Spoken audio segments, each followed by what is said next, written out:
Hello guys, pag-usapan lang natin ang mainit na balita na galing umano guys sa balita. Ayon sa balita guys, Catherine naka-move on na, may hit movie pa. Ibig sabihin lang yan guys, sinasabi ng balita na si Catherine Bernardo daw ay naka-move on na.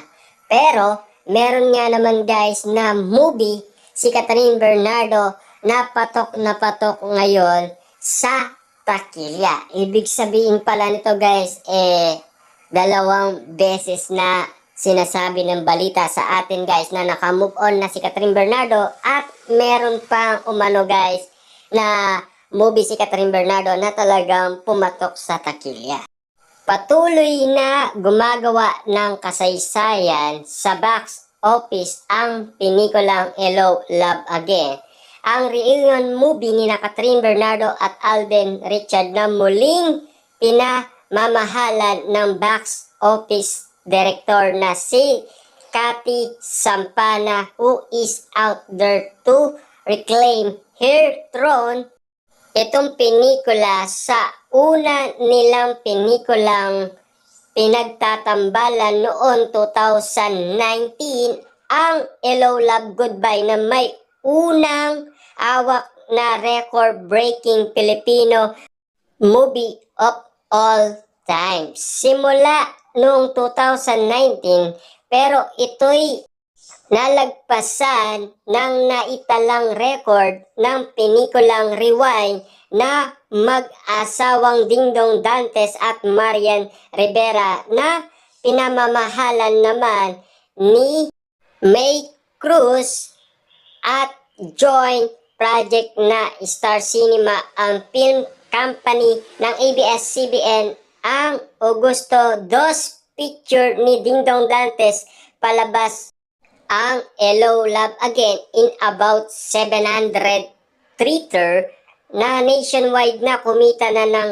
245 million sa 3 days showing pa lamang nito mula last Wednesday, November 13 to Friday, November 15. Tiyak na mas malaki ang kikitain na nasabing movie na Hello, Love Again. Siyempre guys, kitang-kita naman natin kasi na marami ang nagsasabi guys na itong movie na ito talagang mas magkikilik ito kesa doon sa nauna. At ang sabi pa dito guys, ang Hello, Love Again ay joint venture ng Star Cinema ng ABS-CBN at ng GMA Network ng GMA.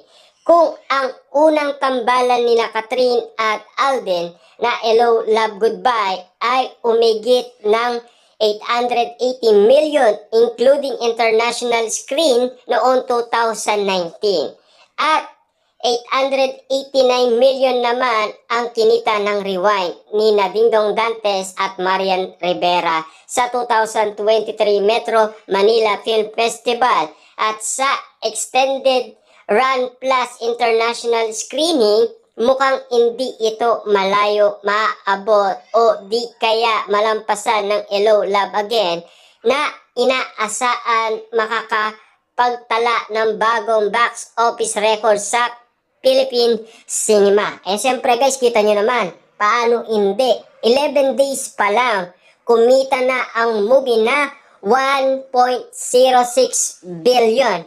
Ganon katindi guys ang pelikula ni Catherine Bernardo at Alden Richard. Kaya nga naman guys, kitang-kita naman natin ano kaya ang say ni Daniel Padilla kay Catherine Bernardo dahil patok na patok sa takilya ang movie ni Catherine Bernardo. At ang sabi pa, kung nagpakita ng sipag sina Catherine at Alden sa promo ng kanilang bagong movie, ginagawa rin nila ito sa kanilang pagdalo sa iba't ibang international screen ng pelikula.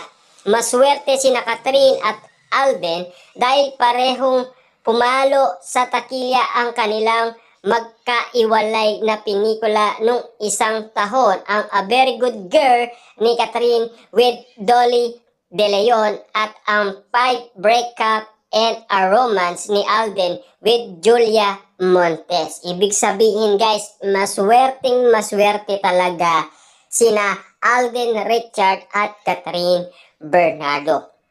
Dahil alam naman natin guys, parehas nga naman silang nakakuha ng award, di ba? At siyempre, pinag-uusapan pa ng maraming tao ang kiligan moment na nangyari umano guys sa Ateneo de Manila noong sila ay nakakuha ng box office King and Queen.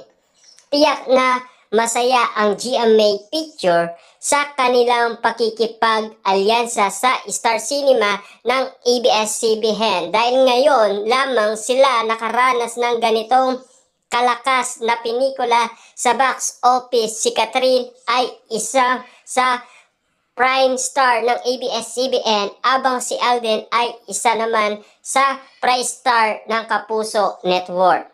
Maganda rin sigurong pag-isipan ng dalawang TV network at pagsamain ang dalawa sa isang TV serye which they will co-produce as well para mas continuity ang tambalan ng dalawa or gawa ng follow-up movie project ang dalawa for 2025 release. I-release daw yan guys sa 2025 dahil alam kasi nila guys na talagang star na star sina Alden Richard at Catherine Bernardo at talagang pumapalo ang kanilang movie sa takilya. Kita nyo naman guys, no?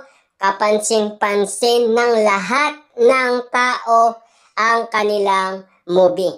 Paano naman guys si Daniel Padilla? Napansin kaya niya ang movie na patok guys sa buong Pilipinas at sa buong mundo. Dahil kitang-kita naman natin kasi guys na maraming nanonood sa pelikula ng Hello, Love Again. Diba? Kitang-kita naman natin kasi guys na marami talaga ang nag-init ng kanilang mga katawan sa kakapanood ng movie na Hello, Love Again. Samantala, ano kaya ang pakiramdam ngayon ng ex-boyfriend ni Catherine Bernardo na si Daniel Padilla na lumalalim na ang pagkakaibigan ni Catherine at Alden? Nakakaramdam kaya sila ng selos at pangiinayang na hindi niya inalagaan ang kanyang relasyon? Pero sa pagkakataon ito ay hindi na maalaga kung ano ang nararamdaman ngayon ng kapamilya heartthrob dahil mukhang nakapag-move on na si Catherine sa kanilang almost 1-year breakup na sa November 30, 2024. Ang tanong, ano kaya ang gagawin ni Catherine Bernardo sa kanilang 1-year na breakup? Diba? Yan kasi guys ay pinag-uusapan at mainit-init na issue at intriga sa November 30, 2024 na iniintay ng mga netizens at mga fans ni Catherine Bernardo at Alden Richard na samantalang dati ay nag-date sila.